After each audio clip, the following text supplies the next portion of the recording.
Hi guys. Hello. Hi. This is where you realise your camera's set up really badly, so I'm going to move a few things. Can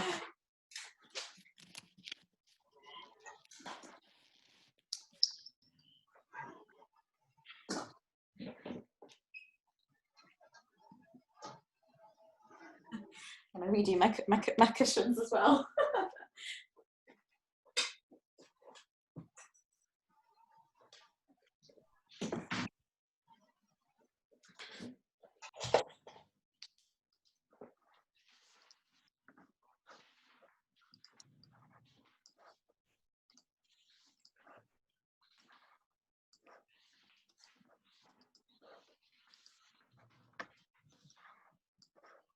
How's your presentation going for next week, Dan? Fine. Just playing around with it. I think we only had about 17 trainees today, so it shouldn't hopefully be as many as what we thought, because I think a lot of them can't get study leave from hospital, so you might be saved. That's fine. It's one of those things, you just never know how quickly it's going to go with it being on Zoom. Yeah. Whether it'll be over in 2 hours or you only get through half of it. It definitely doesn't matter if it's over in an hour, 2 hours. They'll just be happy with anything. So I presume if I don't finish it, is the scope to do, because I don't particularly want to rush it. Yeah.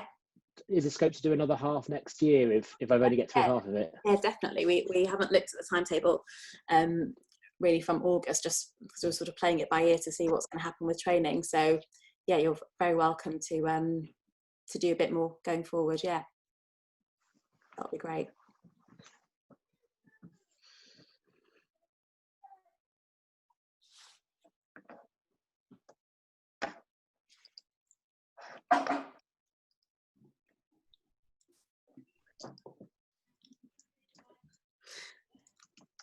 Hi, Tom.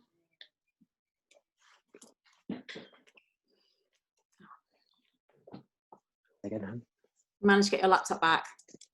I have managed finally to get my laptop back. Yes. Yeah. I think I need. I think perhaps I just need to buy a new laptop. Yes, one laptop between the four of us when children have endless numbers of dance classes on Zoom is not always easy. If you buy a new one, it will make me. I need to buy a new one, so I'm encouraged.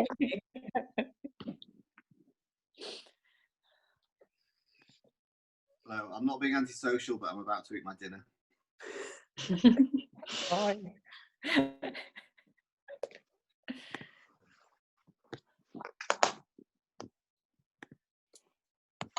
Just to say, I'm also about to eat my dinner and about to get changed, so I'm both invisible and muted so that you can't hear the extent of my multitasking. That's fine. Okay, so we'll just give it another couple of minutes.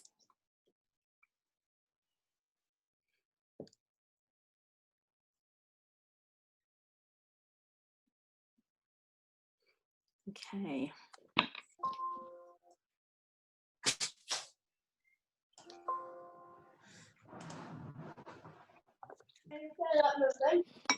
Definitely yes, very much. Rami, how did it go today? It went well. I think the only thing that surprised me was I was maybe expecting more, because I know there's 50 to 60 ST1s and 2s. There were 17. Yeah. I don't know if those are the kind of numbers you were expecting, or... Yeah, I think I suppose I didn't appreciate that the ST1s would have to get study leave if they weren't in general practice. So when I spoke to Tara, and Tara said it wasn't unsurprising about that sort of numbers, those sorts of numbers. So apologies. I think it's probably new. Well, it's definitely new to me doing it all via Zoom. So it was sort of the first or second session. So I added up the numbers, Rami, and I think there's only 15 or 16 in GP in ST1 and 2 at the moment. So you had a couple who'd come out of hospital. So I think you probably had as many as you could absolutely have predicted having. It would be nice to have more, but I'm hoping eventually, as the hospital get the hang of the fact that there is teaching on and that they can start applying to come, there will be more opportunity for more people to turn up. But certainly looking down the list, all the people I would have expected to be going were there. Yeah, no, that's absolutely fine. I think it just, what threw me is at the beginning I was saying, okay, I know you guys had a session last week, how many people? They said, oh, it was like 100 people. They had to stop letting people in because Zoom has a maximum capacity of 100. So like expecting this massive influx, which didn't come. That was across the whole of the East Midlands. That was statistics for the AKT. Now, if I were a trainee, I would much rather go to your sessions than a statistics session. But perhaps that just suggests that actually they all have insight into the fact that they don't know anything about statistics. Neither do I know. I don't know anything about statistics either, so I didn't teach it. Okay. Right. We might just be we might just be ready to start. I think it's about 5 past. Good evening to all of you. I think I probably met most of you now, but my name's Selena. I'm one of the programme directors that started in March. Tara's going to be co-hosting with me. So if you wouldn't mind, just from a sound point of view, if you wouldn't mind just all muting yourself, if that's okay. Or I can mute you all. There we go. But maybe, and then I can unmute Tara. And if you want to use the chat facility, if you've just got any questions, then I think Tara will keep an eye on the chat for us.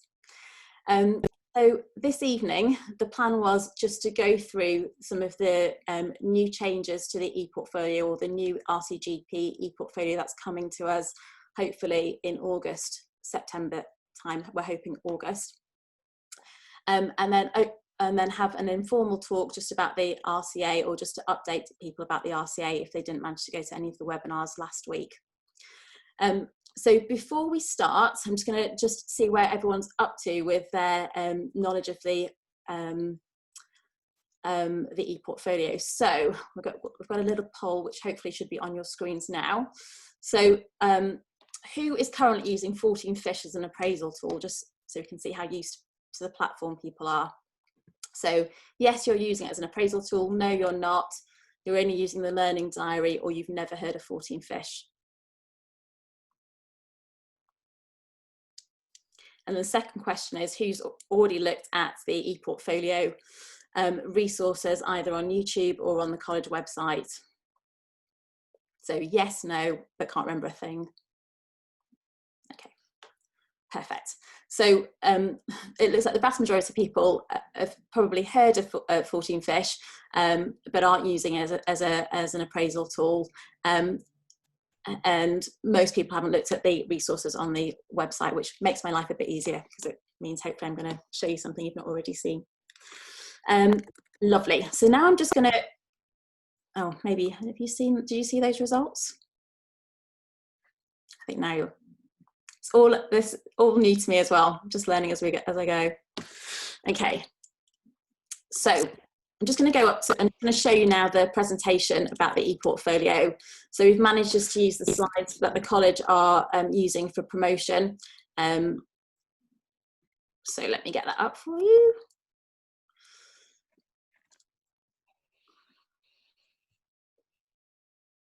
I'll be showing that one.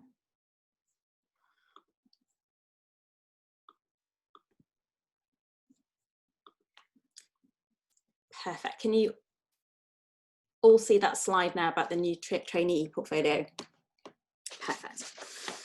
Okay, so as you may know, the new ePortfolio is changing and should be with us in August, September time. It was due to come to us in August, but unfortunately with COVID, there potentially is a delay, but I think they're trying to get it through now in August. And it's in partnership with 14 Fish, who some of you have heard of. So just looking at how the ePortfolio has evolved over time. So this is the first sort of ePortfolio that came out in 2006, which I must have used in 2007, but I have no recollection of it at all. This is the ePortfolio which you probably, well, you all know now. So that came out in 2011. So that was the updated and faster version. And this is the new ePortfolio that that trainees and trainees and supervisors are now using it in Wessex, and the rest of us will be using in the next couple of months. So 14 Fish started out about 7 years ago Duncan Walling, who actually I used to work with, used to be, he was a trainer, he was a GP partner, and he was also one of the medical directors for the LMC. And then sort of decided he was going to dedicate his life to setting up a new company, which started out as an appraisal tool and has now moved on to obviously the new e-portfolio for the registrars and the RCA platform, which I'm sure all of you already know about. And he's got a massive education sort of platform as well on the e-portfolio. And so I'm just going to run through some of the sort of big headlines about the new e-portfolio, and then we'll just be able to have a little bit of a play of a dummy portfolio at the end. So the first thing is to reassure people. I think when it came out in Wessex in February, a lot of people were very anxious that information would be lost. They didn't have any issues with trainees losing any information as it went from the old to the new. The RCGP gave, I think they had about a day when the website was down or the e-portfolio was down. So that would be the time they would say, obviously, don't start an ESR on that day or do anything on that day. But the reassuring thing was that if trainees had half started a learning log or you'd half started an assessment form, as you went over to the new e-portfolio, all the data was there and nothing had changed, although it was in a different place. The other great thing about the e-portfolio is that it's a dynamic website. So it doesn't matter what device you're using, be it a laptop, be it a standalone computer, be it your mobile phone, it will change depending on what you're using it on. And this is how it might look on your on your laptop, but also you can see how it's easy to use on your mobile phone as well. So there really isn't any issues with people having difficulty using it on a different platform. And it syncs up. So if you start doing something on your mobile, when you go onto your laptop, all the information is there. The other thing that has been fed back to the developers was that people wanted an app. The app was supposed to be coming in April, but due to COVID, there has been a delay on that, but they're hoping that should be coming later on in the year. The app will work online and offline. So even if you haven't got internet connection, you could still start writing a learning log, start putting a reflection on there. And then when you get online, the e-portfolio will have synced up and it will be available to see on your e-portfolio. That is, at the moment, will just be for registrars, but going forward, hopefully the mobile app should be for supervisors as well. And this is how it's going to look on your on a trainee's mobile. So you can see that it's really easy for them to be writing up a clinical encounter. It's user-friendly, it's intuitive, and it's quite easy for them to be able to link up their clinical experience groups as well. So there shouldn't be any excuse to say, I couldn't get to a computer, for example. The app will also give notifications as well. So, for example, if there was a new message from a trainee or a new message from a supervisor, that will hopefully ping up as a notification if they've turned that setting on their app. And that brings me on to the messaging service. So I didn't even realise that the old e-portfolio had a messaging service because I think it was so poorly used. But the new e-portfolio has got a messaging service, and this is how it will look. So you can easily send a message to your registrar if you haven't got their mobile phone, for example, their number, and it will look similar to this. You'll be able to see if your registrars have read their message, and they'll be able to see if you've read your reply as well. And that will be on the dashboard when they go into the e-portfolio, so there's no sort of missing any messages. If you do, in your settings, if you did send a message and you want to be notified by email, then there is that facility as well to say that you've got a message on your e-portfolio. And I think one of the plans was that you could also be notified by text messaging as well if trainees don't look at their e-portfolios as often as their emails as often as they should. Dictation. So we've always known that some registrars have really struggled with writing a reflection, and sometimes dictating a reflection or sort of talking a reflection through is much easier for some registrars.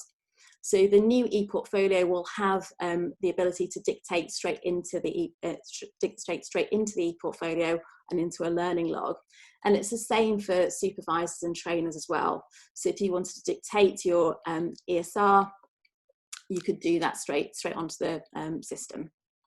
And actually the reports have been that it's actually worked quite well and people have been well understood and there haven't been too many errors.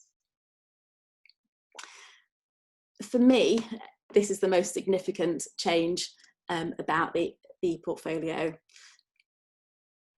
I hate ESR time because the number of hours you sort of spend of your life writing ESRs. And this allows both the trainee and the educational supervisor to be gathering data and essentially writing that ESR as they go. And this will become a bit more apparent on a couple of the other slides. As they log into their ePortfolio, one of the first things that they will see is their progress towards their ESR. So how much data they've gathered in their capabilities and how much data they've gathered in their clinical experience groups. As they're writing learning logs, they will be able to link their capabilities as they're going, and they'll be able to write some narrative. So for example, I saw somebody today, a learning log about breaking bad news. They could link that to their capability about communication skills, and they can write some narrative showing or explaining why that showed an example of good communication skills. Then they can draw that into their ESR. So this is showing how it looks. So this is a brief description of sort of their learning log that they've written. And then you can see they've linked it to their capability, and that's their narrative that they're writing to why that learning log shows that capability. And then they can add that to their ESR. So as they're going, they're constantly producing their self-rating. And the same for you. So when you're commenting on their capability, on their learning logs, you can also, the narrative you're writing, you can be pushing that into their ESR. So by the time the ESR comes, it essentially should all be written for you. And this is what I was talking about. So on their ePortfolio, as soon as they log into their ePortfolio, this is one of the first things that they see on the dashboard. So this is their 13 capabilities and their 9 clinical experience groups. And the lozenges are these sort of circles here. If you hovered over number 1, it would show that it was capability number 1, so fitness to practice. The grey lozenger would suggest that they've added a capability, added some evidence towards that capability, and the green lozenger will then show the trainee that they've added that learning log to the ESR. And obviously what they're aiming for is to have 3 green dots across the board, and then they can see how they're going from day 1 about progressing towards the ESR. So it's not sort of a big panic at the end of the 6-month time. And it's the same for the clinical experience. They can see what their coverage is for the clinical experience groups going forward. There's a full search facility, which I think probably won't be as useful for us as supervisors and trainers. But essentially it allows sort of you to be able to search the ePortfolio for their capabilities, their clinical experience groups, their posts. And I think this is probably more relevant for researchers and for ARCP.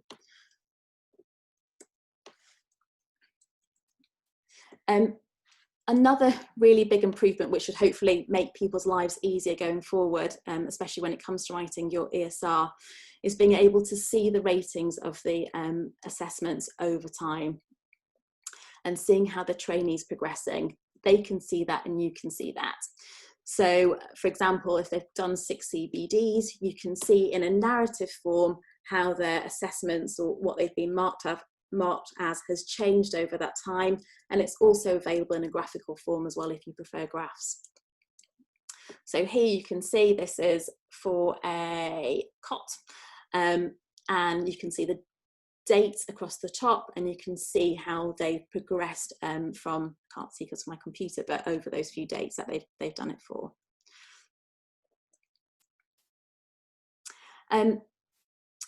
The new ePortfolio has changed in terms of its PDP as well. So a lot of you will be tired of seeing this long list of PDP entries never quite sure if they've been achieved, when they're going to be achieved, how they're going to be achieved. So they've changed the PDP entries just so they're fitting more with how our appraisals are looking going forward. So, and each PDP is now attached to a review period. So for example, in this six months, I'll have a list of, my trainee will have a list of PDPs for that 6 months. And at the end of that review period, they can decide, am I going to carry on with this PDP? Am I going to get rid of it? Or am I going to try and achieve it?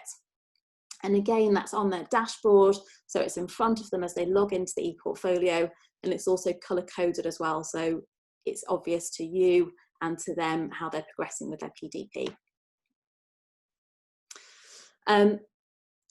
Another big pain, I'm sure most of you will feel the same, is working out how many assessments trainees need, depending on if they're working less than full time, where they are in their year, and so on.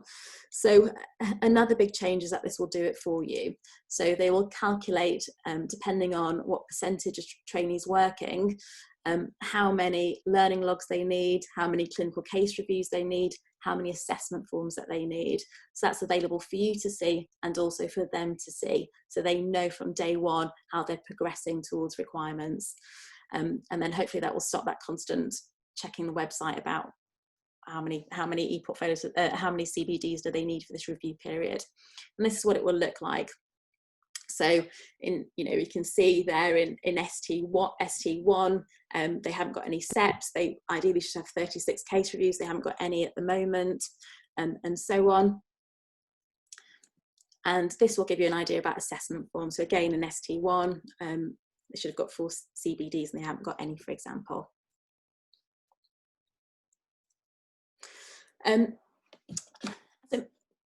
As I'm sure all of you are aware, when it comes to ESRs, people suddenly start to panic because they go, God, I haven't actually written my learning logs thinking about my capabilities, or I haven't thought about my clinical experience groups, and then they struggle to write an ESR. So again, they tried to sort of ensure that trainees are working towards this from day one.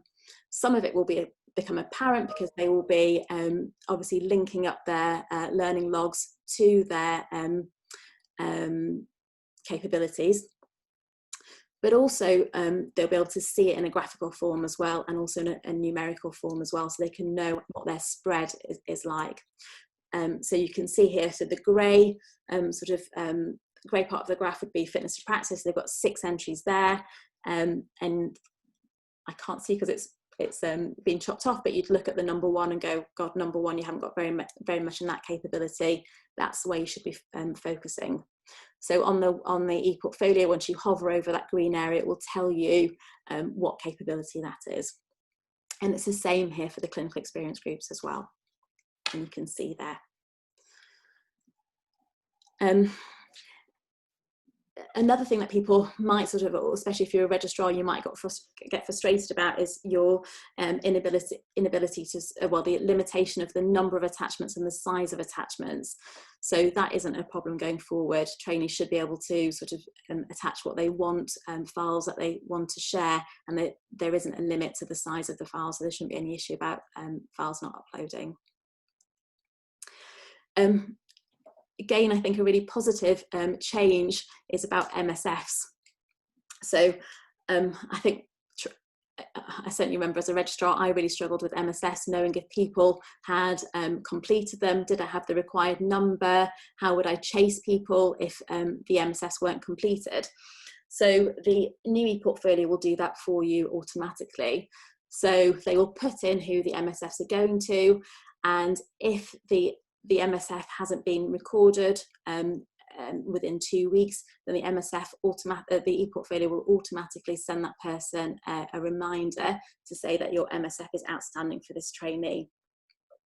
And then if it's still not completed at that time, you've got the ability to be able to chase that and try and trace that person down again, because you can see how many or who hasn't responded. The other good thing about it is it will tell you when you've got enough clinical and non-clinical responses. So it will notify you to say that your MSF can now be closed if you wanted to. And also a notification would go to the supervisor as well to say that the MSF has now been closed. So you're not constantly checking to see, have they got enough? Can it now be closed? The MSF and PSQ going forward will be linked to the ESR. So when you're writing your narrative about your ESR, you can now tag the MSF and PSQ in that, so you don't have to be constantly sort of going between one window to another to be writing that in the narrative. So again, I think that's a big change. We've probably all been using that narrative, but it just makes it a bit easier to do that going forward. MSF will look slightly different. So with the new ePortfolio, there will be an update to basically all of the assessments. And what we might need to do in the future is just have a trainers meeting about the new updated assessments.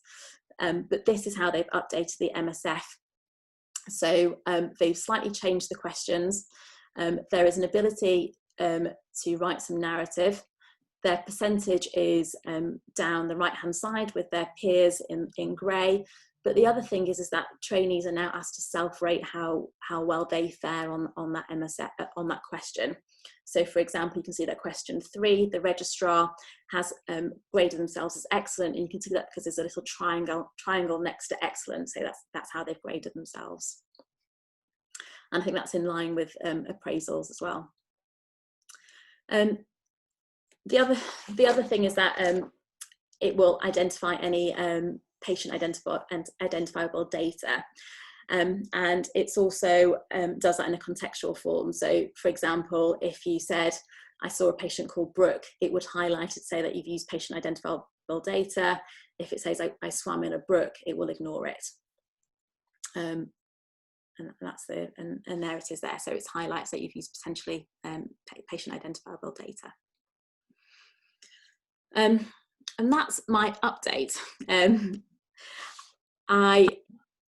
Just a couple of other sort of things before I just show you a quick dummy ePortfolio, is that one of the things that I like about the appraisal, and the same thing will happen for the ePortfolio, is that you can email straight into the ePortfolio. So if you've read something or you've received a really useful email, you can email it straight into your learning diary, and I think the same thing will happen with the ePortfolio going forward. As I've said, the assessment forms are all being updated, and we might just have a trainers meeting sort of in August, September time, when you've all started to have a play with the ePortfolio, just to show how some of the new updated assessment forms look. It is quite a whistle-stop tour, so there is an hour-long video available on the RCGP website, going through those slides in a little bit more detail, and they talk through sort of a dummy portfolio. So if you wanted to have a go at it before August comes, then that would be a good video to look at. I managed to go down to the college for a couple of days whilst they were developing it and testing usability.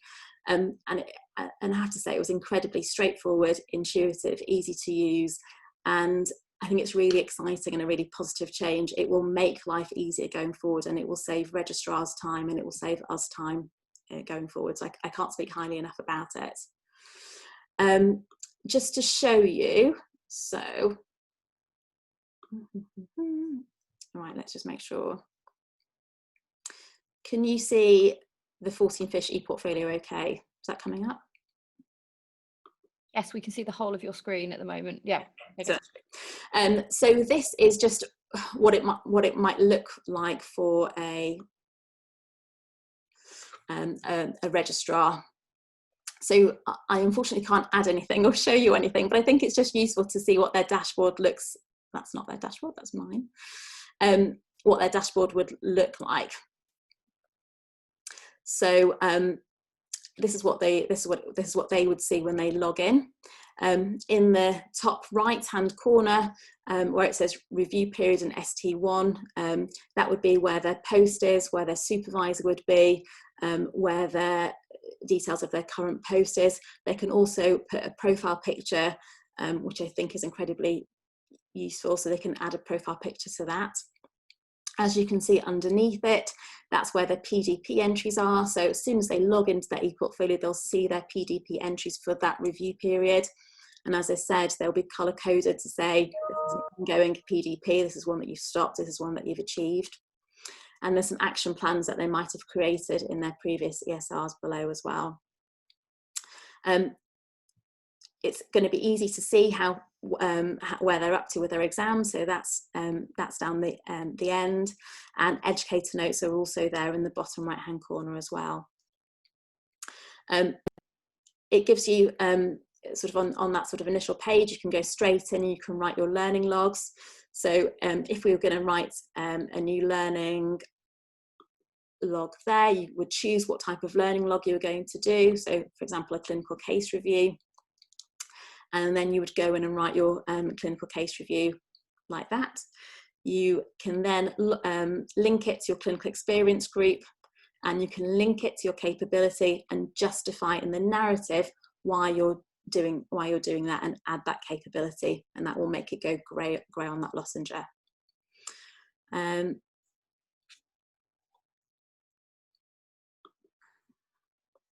If you wanted to look at the 4 clinical case reviews you've already done, they would be there. They've got some information at the top, so if a registrar goes, I don't know what clinical case review is, the information is there for them to see.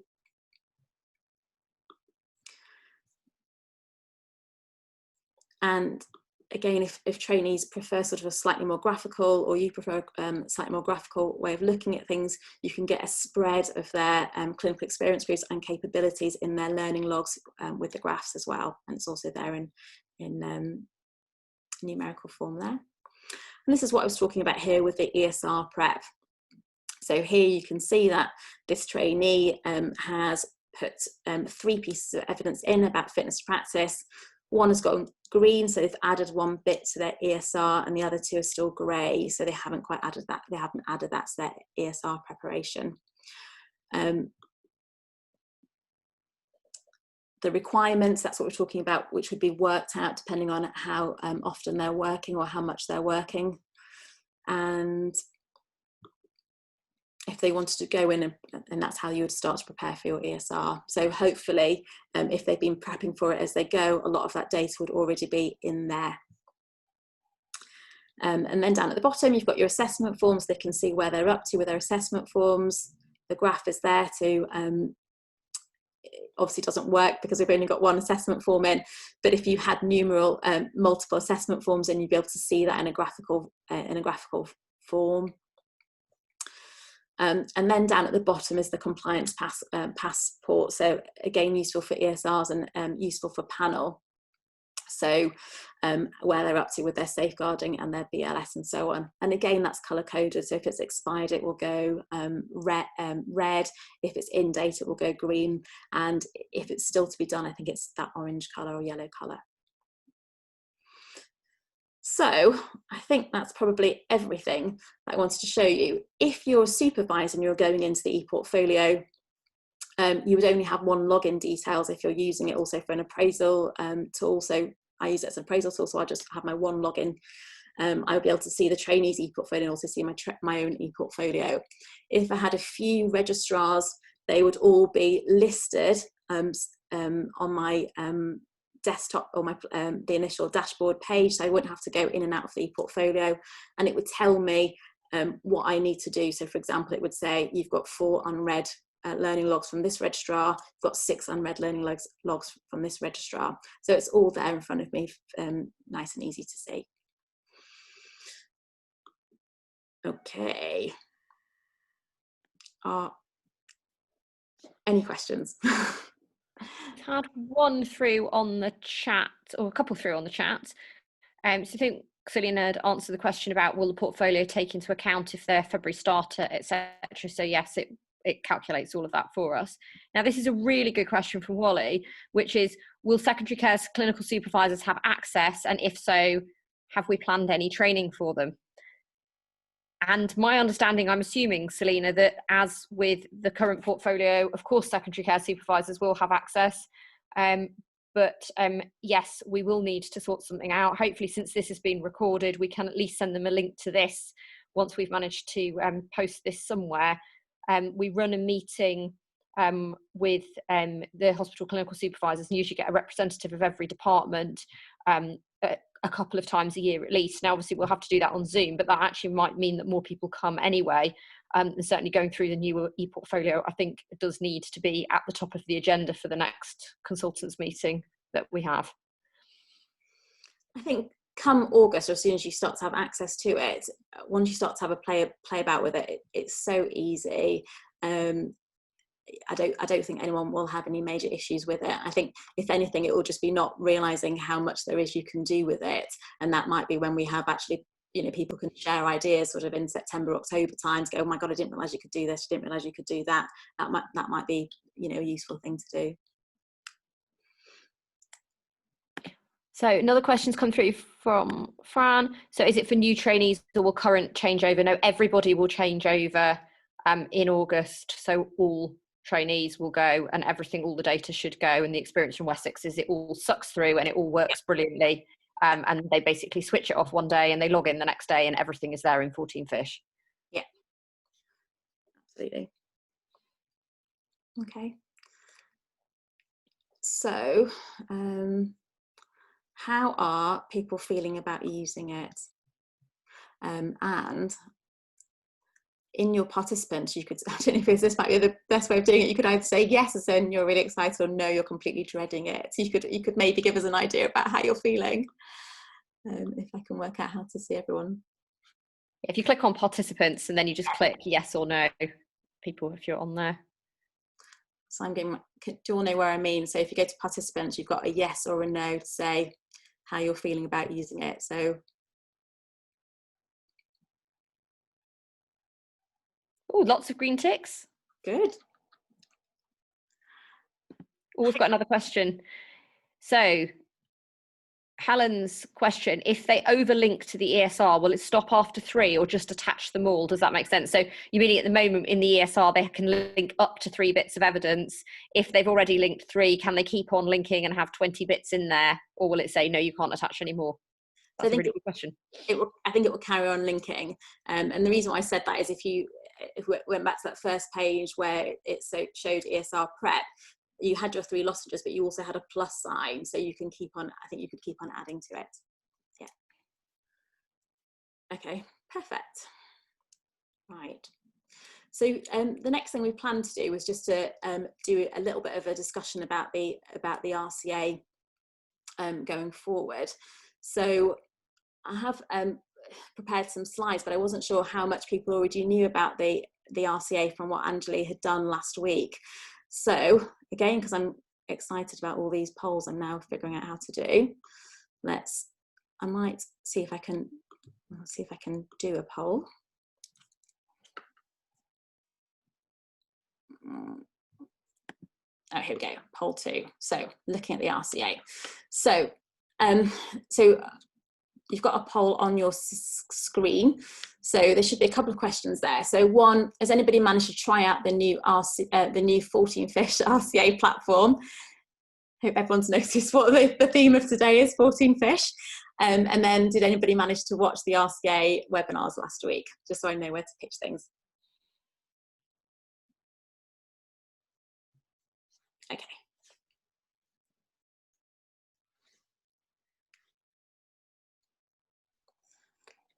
Okay, perfect. So hopefully you can see those results.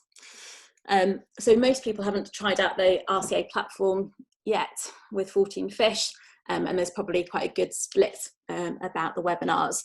So what I might do then is just to go over some of the details that were released in the webinar last week or have been released on the RCGP website, just because I think even if you went to the webinars, I've been to them twice, and when I read about it again, I was still learning new things. So I think it's okay to sort of go through that information if people are happy to do it. Can I just ask a sort of linked question to that, Selena, which is obviously you won't have been able to look at the tool if you haven't got a registrar that's doing the RCA, but everybody who is here who has got a registrar who is doing the RCA and needs to submit by the end of the month, have you all do you know that your trainees have all got access to it? Are they playing with it, and have they sent you some things to look at? Now, I'm not quite sure who. I can see Dave's nodding, and I know you've got a registrar in that situation, so it looks as though that's all on. I know mine is very much on and has been sending me some, which is great. But I'm just thinking, anybody else here that's got somebody that is doing We've the got RCA imminently? one, and she's on it and sending videos. And James is nodding as well, so I'm assuming you're one that's doing it is sending them to you, James. Awesome. Anyone else, or anybody more worryingly who's going, oh my goodness, my registrar's doing it and I've no idea what you're talking about? Nope. Okay, all good. Sorry, Selena, carry on. But it's not helpful, because if there was somebody here that was going, oh yeah, they're doing this assessment and I have no idea what they're talking about, that would be a bit of a worry. That's useful. Okay, so I'm going to try and go to my second.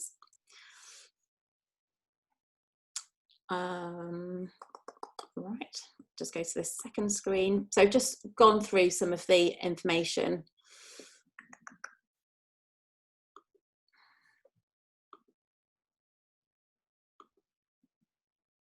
Okay, share. Hurrah, it's all working. Okay.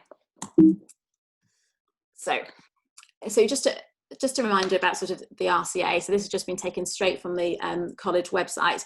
So as most of you know, because of COVID, CSA is unfortunately being cancelled, or fortunately for some, it's being cancelled.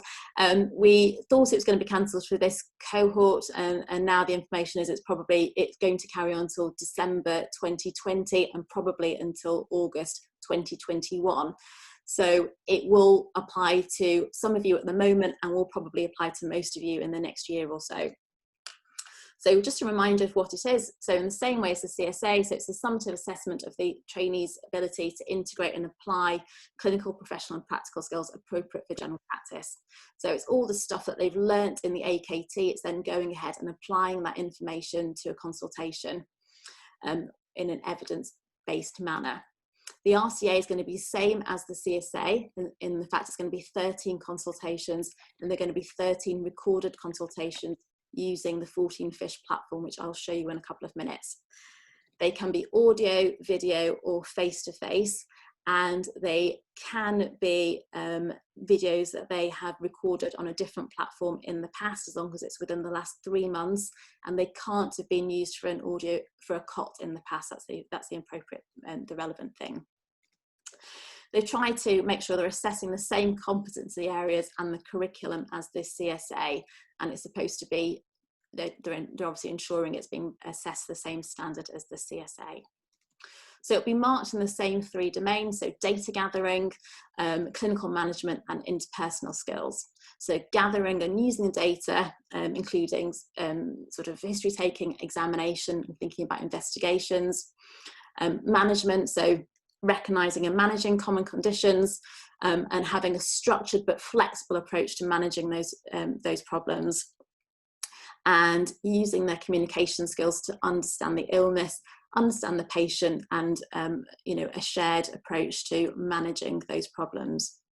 I think for most of us who've been sort of studying the CSA, or certainly having registrars in the CSA, most of us sort of think that clinical management is where they tend to sort of don't do so well, and that's partly because they often don't get onto the clinical management side of things. They haven't given appropriate working diagnosis, and management plans aren't often shared management plans. So certainly when we've done sort of mock CSAs, or when I've been up to the college to observe, that's been the feedback from the examiners as well. So at the moment, the RCA date, so it's only applicable to those with a CCT date on or before the 30th of September. So obviously they're trying desperately to get people through who should be CCTing in the next couple of months. Sitting the RCA or the AKT before the 30th of September will not count as one of their 4 attempts. So that's useful if your trainees on one of their last attempts and they want to have a go at it. The application dates open tomorrow for the RCA, with submission 2 weeks later, and then the results are going to be given. The 3-week blocks in July when the results are going to be given, and they're hoping things can be fast tracked, so CCT dates aren't delayed awaiting outcomes. And certainly panels are trying to ensure that that's not happening at the moment. They've reduced the price of it, so I think the CSA is about £1,600, is that right? So it's been reduced to 50. And as I said, it will be running to probably August 2021, if not a bit after. This one is in the July, and there's likely to be a second cohort in August or September for those with a CCT date before January. So just some of the practical aspects. It's still going to be marked by trained CSA examiners, and each video will be viewed independently by 2 examiners. It's important to ensure that your registrars know that it's got to be a continuous recording, so they can't stop whilst they run out and go and get something, and there can't be any editing. The 14 Fish platform, which I'll show you in a second, ensures that is going to happen. It's a 10-minute consultation. So assessors have been told after 10 minutes they can't do any more marking after that, but they won't count the time taken for consent. So if your registrar has to spend 30 seconds doing some additional verbal consent at the start, they'll start the timer after that. Maybe a difference to the CSA, that examination will be part of those 10 minutes. If you're doing that over the phone, obviously, if you're doing a video consultation, you might be able to do part of that examination over the phone. If you're doing a phone consultation, but you're going to bring somebody down and you want to examine them, you can explain what examination you're going to do, why you're going to do it, and what the consequences of that are going to be, and then carry on with your clinical management as you would. And the feedback will be done in the same way as it's released for the CSA on the website in qualitative and quantitative data, including a flag if there's any big serious concerns. So 14 Fish again have come, and they have developed and released a platform for trainees to record their consultations. Yeah, like Tara and I think Erin, we have managed to have a play with it with our registrars, and it's incredibly easy for them to do. I've tried it from a registrar point of view. Again, it was really easy, and it's been really easy to send comments back to them. I'm just going to show you their video to anybody who's not already seen it.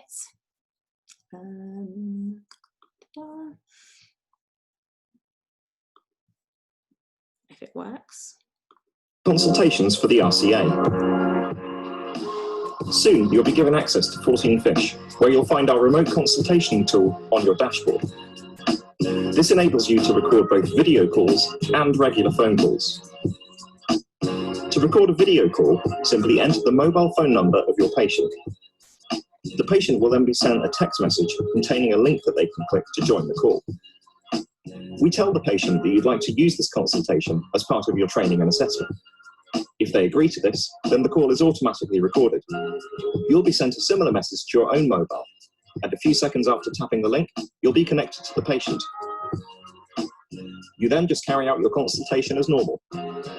If the patient consented to recording, then after the call they'll be sent a further text message describing exactly how the recording will be used, and what to do if they decide to change their mind. Phone calls work in a similar way. Just enter the patient's mobile or landline number and click Phone Patient. You will be given a number to call, as well as a 9-digit code that you need to enter. The patient simply gets a phone call, and when they answer, they'll hear a message explaining about the recording. Again, they can choose if they'd rather not have the call recorded. After finishing the phone or video call, you'll need to complete a short workbook. This includes giving the case a title to help you find it later. You can now leave the remote consultation tool and get on with your day. Soon, you'll receive an email saying that your recording is ready to watch. You can watch all your recordings securely via the 14 Fish website. The process works very similarly for both video and audio recordings. If you like, you can share the recording with your trainer, allowing them to give you feedback on the consultation. Your supervisor can then review the consultation, either at normal speed or slightly sped up. They can add comments to the consultation at any point, and these can be easily moved around, edited, and deleted. When you watch the consultation back later, these comments will then come up at the appropriate point. Once you've applied for the RCA and been accepted, you'll be given the option to start selecting videos that you might want to submit for the exam. And then when you're ready, you can submit them for assessment. Thanks for watching. You'll receive an email from 14 Fish in the next week explaining how to get started. Okay. Oh, it's all gone.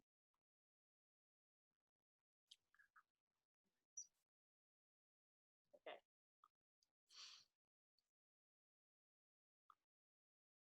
Okay. So hopefully that was quite a self-explanatory video. So yeah, that sort of just explains it again. This is what you would, this is what your registrar would look on there when they log in. So they'd only have the top right one, so that's the remote consultations. That's where they would go to start doing their consultations.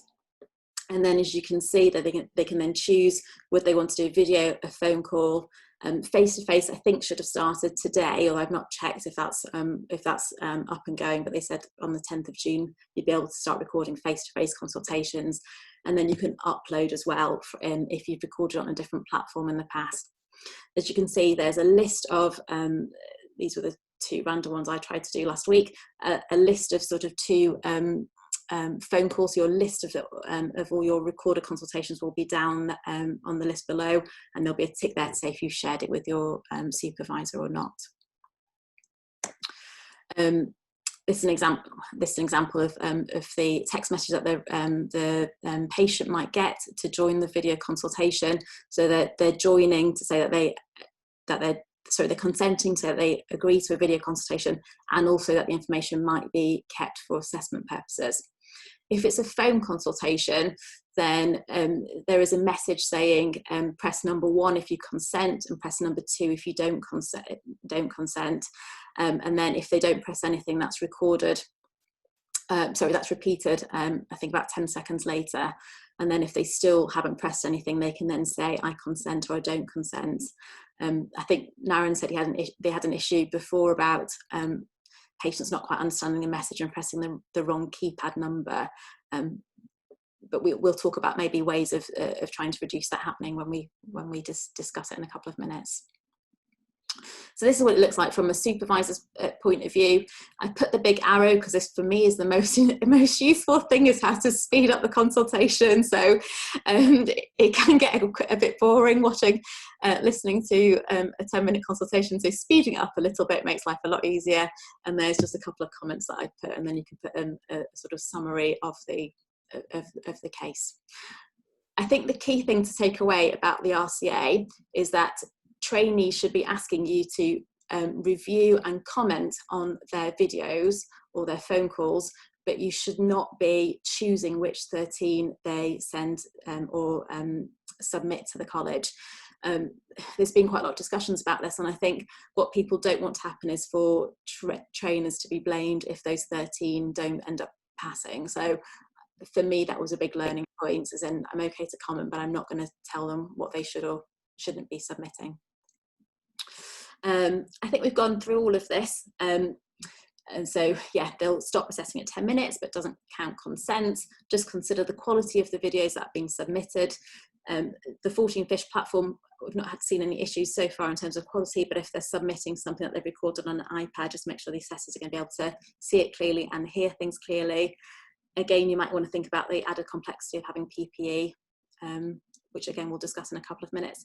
The interesting thing is that you can use home visits. I don't think I've ever got a home visit in and out within 10 minutes, so I think you'd be pretty brave to do that, but it's there as an option if you want to do it. I think one of the biggest challenges that trainees are going to have is to find the right spread of cases across the curriculum with how general practice is.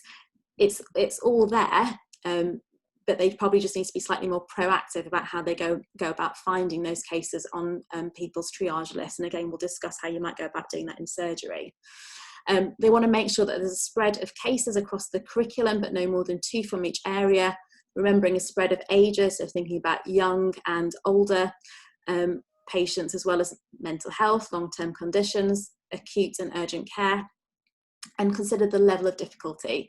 So you don't want to have 13 very simple UTIs and chest infections. You need to have things that are an adequate complexity for an ST3.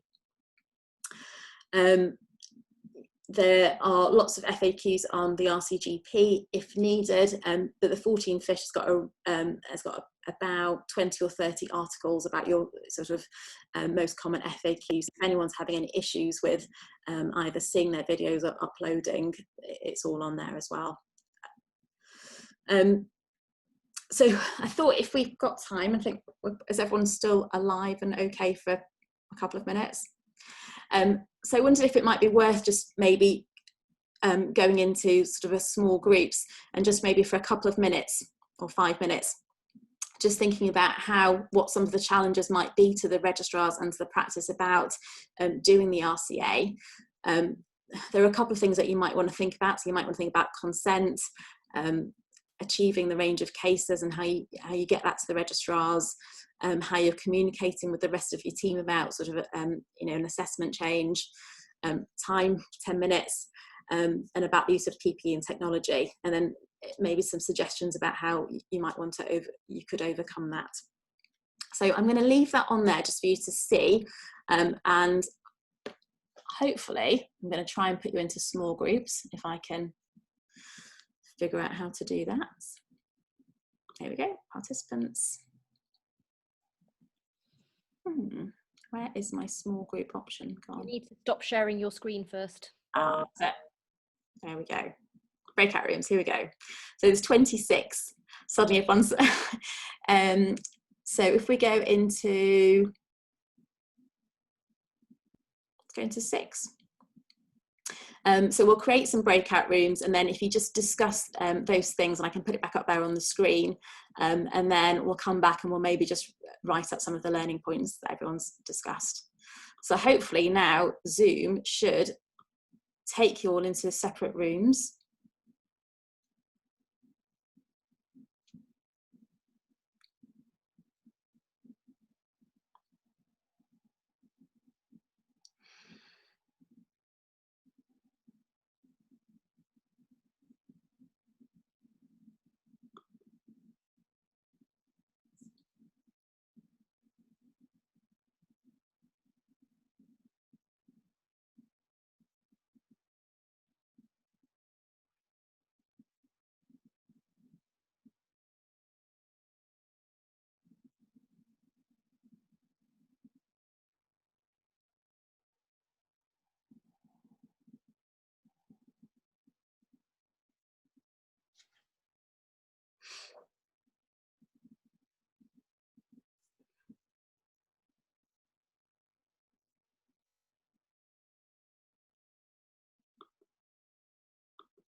Very well.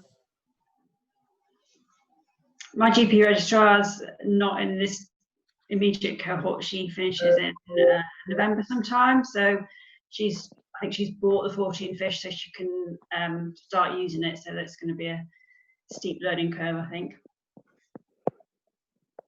I think we've got one registrar in practice. I'm in the same practice as Selena, and I'm just speaking to her yesterday. I think some of the patients that we're bringing down are often sort of a bit sort of more long-winded and complicated, aren't they? And I think time management is maybe an issue she had in the first place, and then adding in sort of patients that are a bit more time-consuming. I can see that maybe being an issue. I don't know what you think, Selena. Have you?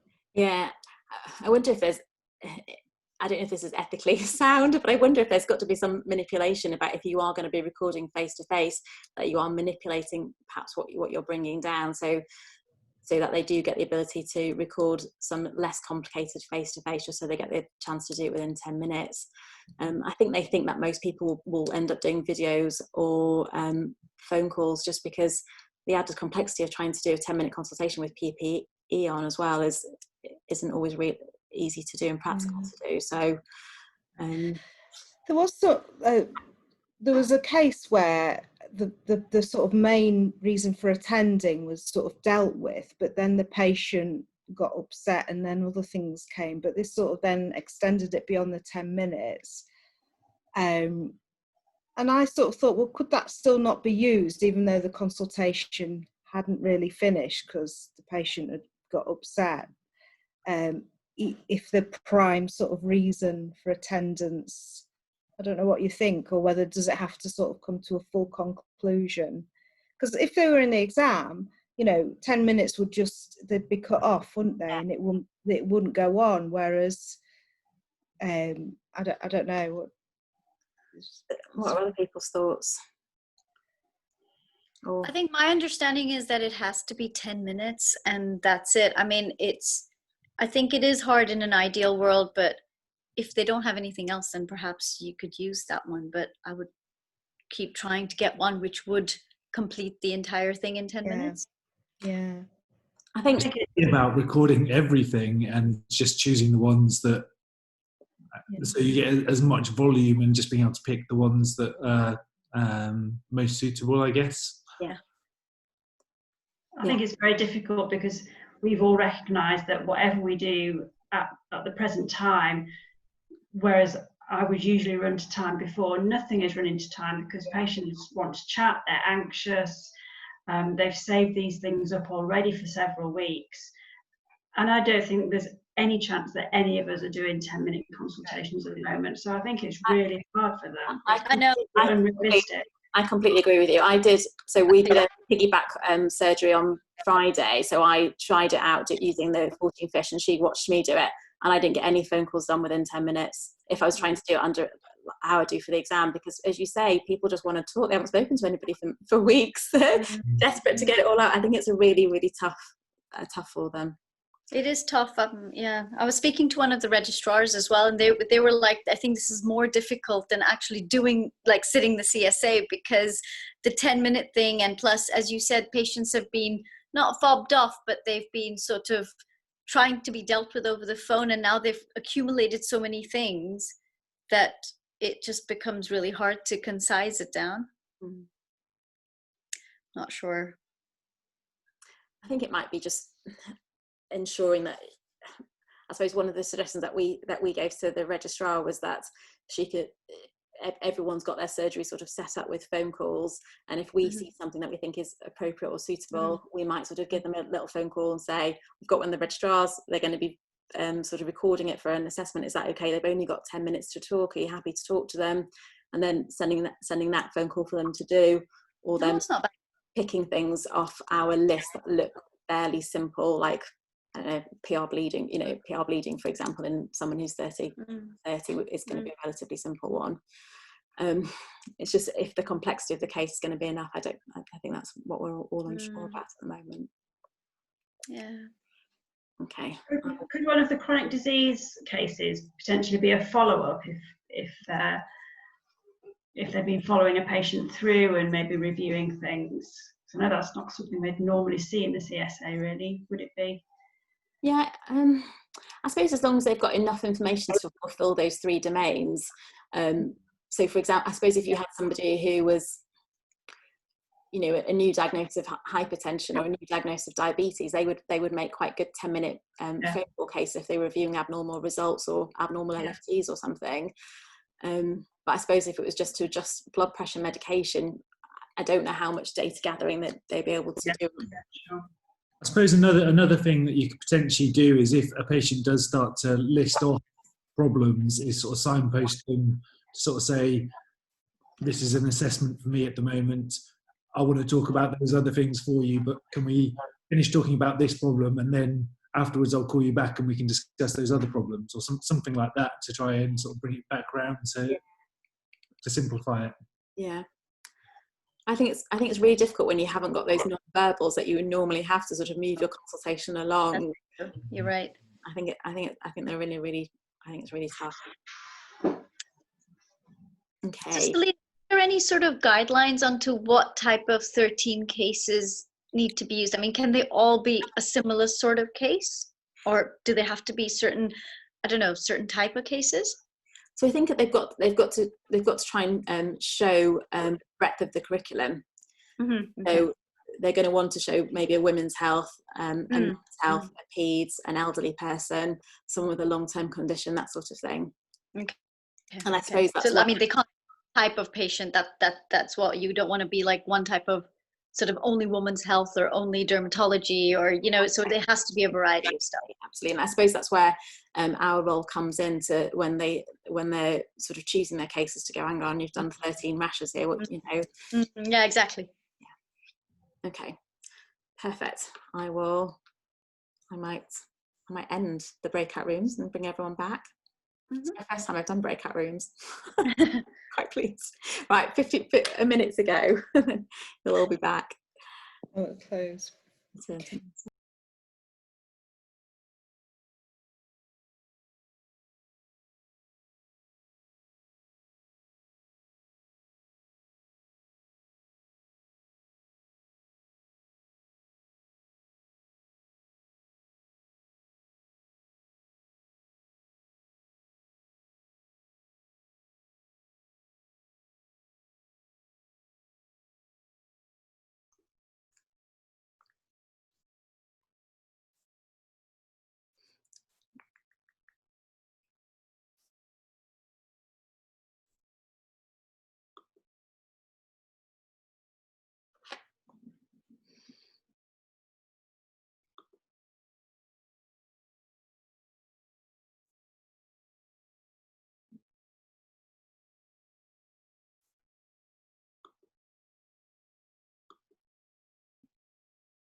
I think everyone should be back.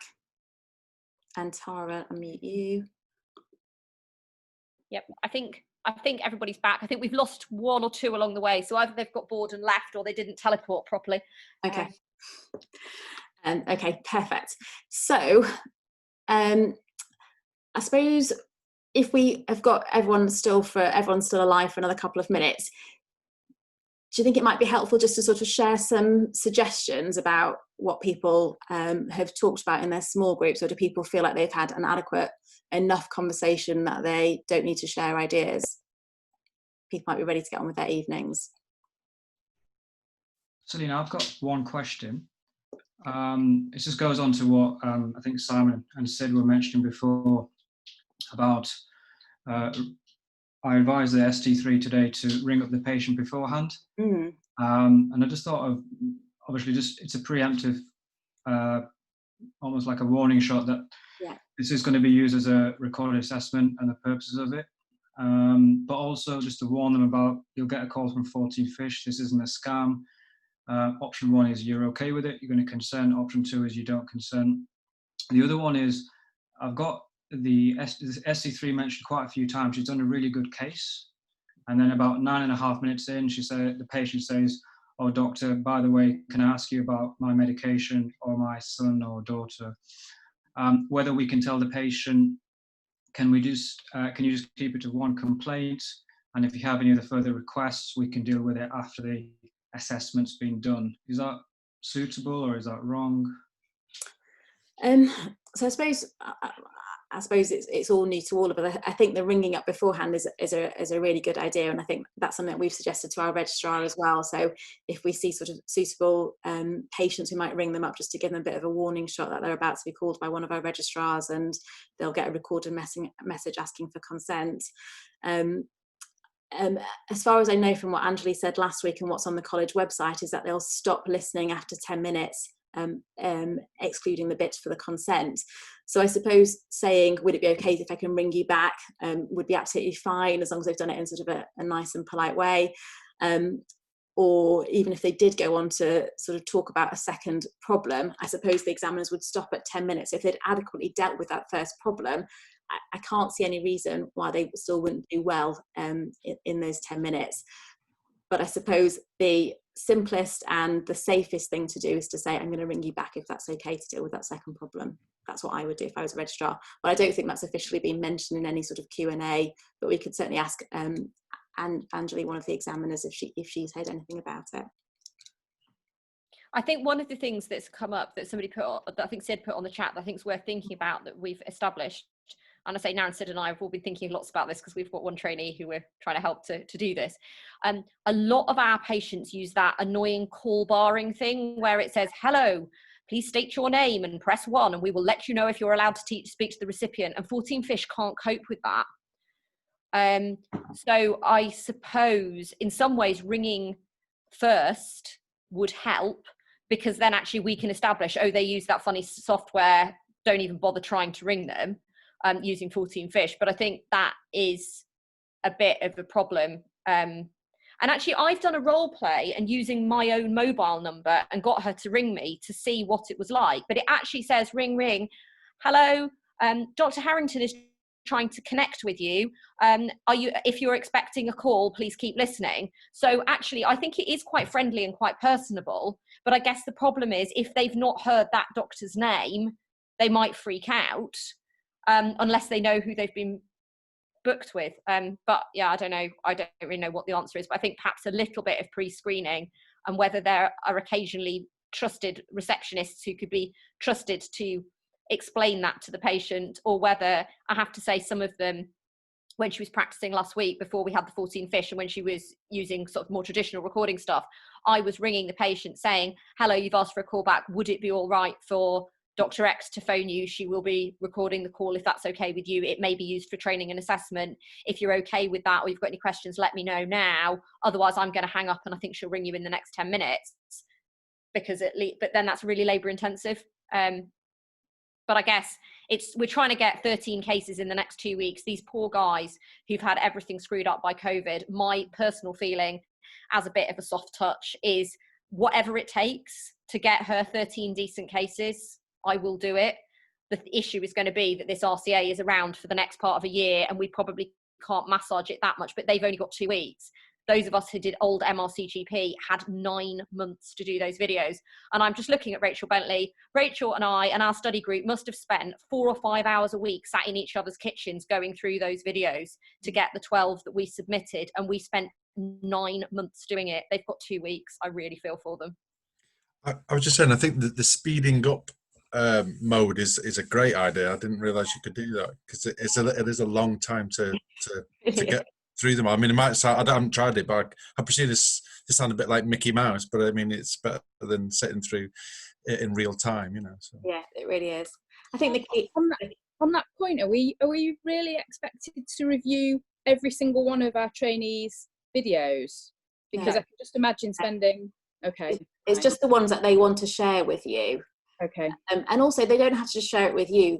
Like Tara said, they might set up their own study group so they could be sharing it with each other, or reviewing the videos with each other and getting comments from each other. They're, you know, sort of sharing the burden around the practice as well if there's more than one trainer. So no, definitely not. And also, I suppose it's a good way of using your one-to-ones and tutorials if they need to submit them over the next couple of weeks or the next couple of months. We've got a couple of other good questions on the chat. So if you are recording not using 14 Fish, what wording should you use for the consent at the beginning and the end? I think as long as, so they haven't put anything official out there, I suppose as long as you're saying that this will be used for assessment, for being recorded and assessment purposes, then that's fine.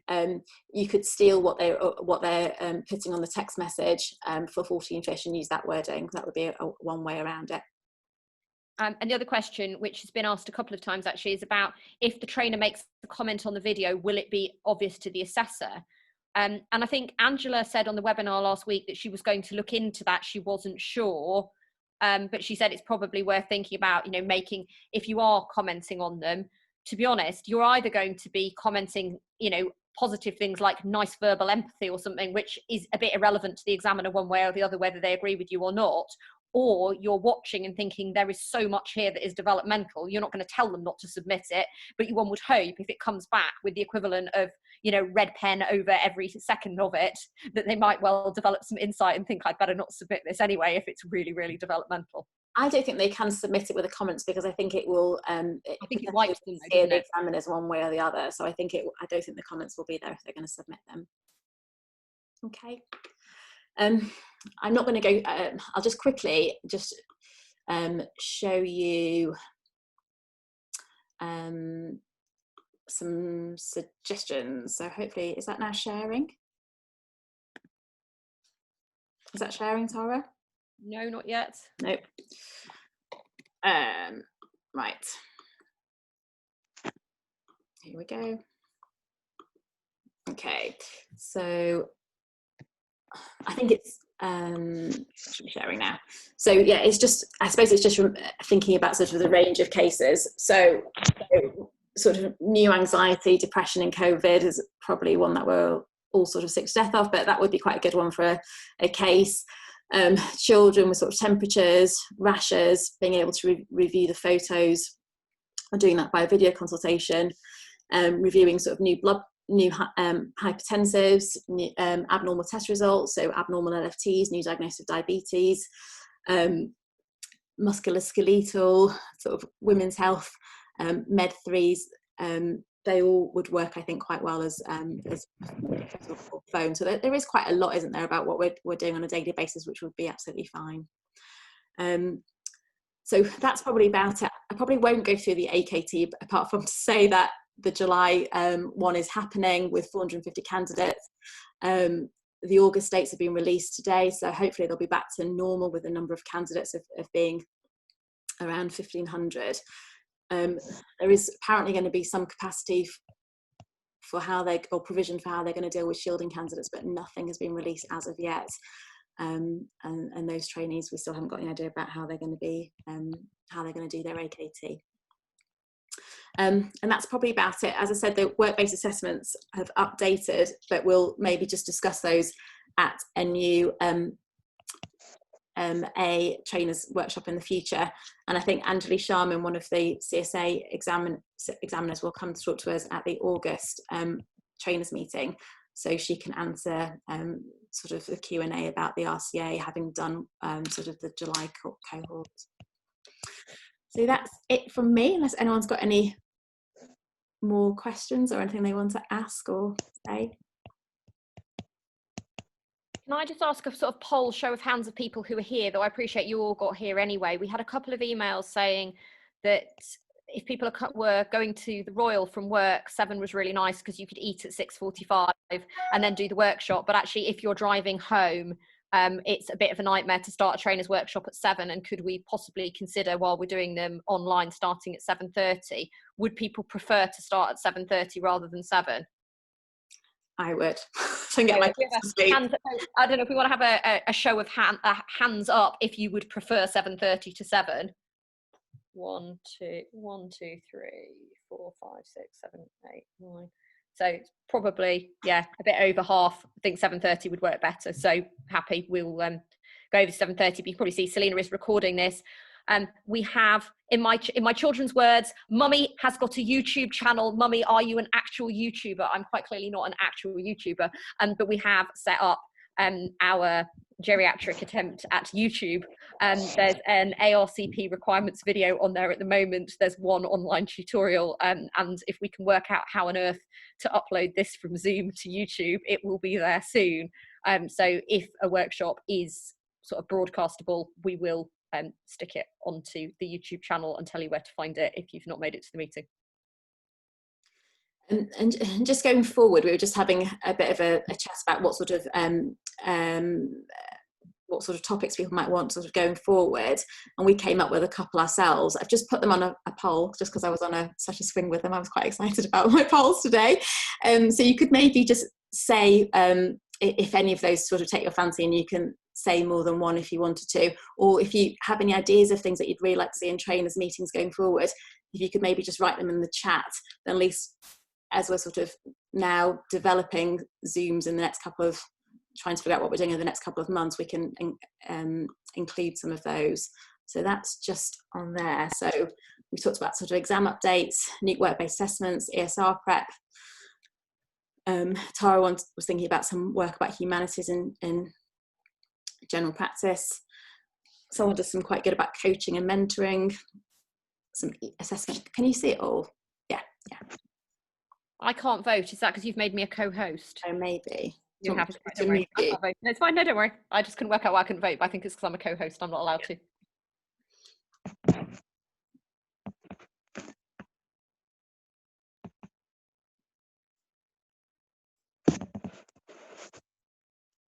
Yeah, and if you've got any other suggestions, then please pop them in the chat.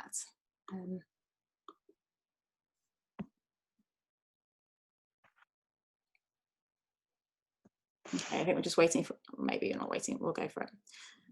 Okay, so it looks like about work-based assessment update, assessment collaboration, assertiveness. Okay, perfect. That gives us a couple of ideas going forward. Wonderful, thank you. So Fran's just asked, will the examiners exclude candidates with insufficient cases, or will they accept any selection that we've okayed? Do you mean if they haven't submitted 13 cases? No, no, I meant variety of cases, sorry, rather than number. I think we have to look at the workbook and say, I think these are real patients and these are reasonable people. The thing that's weird, I'm assuming somebody will look over the logbook in total, but of course, because they split up each recording and send each one off in separate, in some ways, there's almost nothing stopping them submitting 13 UTIs, except for the fact that presumably somebody's going to look over the logbook and we're probably going to go, oh, that's a bit weird. But essentially, whatever is sent in will have to be marked. Right. Lovely. All right, well, thank you everyone for joining us. I'm sorry it's gone on a bit longer than planned, but I hope it was useful, and hopefully see you soon. Brilliant. Thank you, Selena. Thank you. Bye. Thank you. Bye. Bye.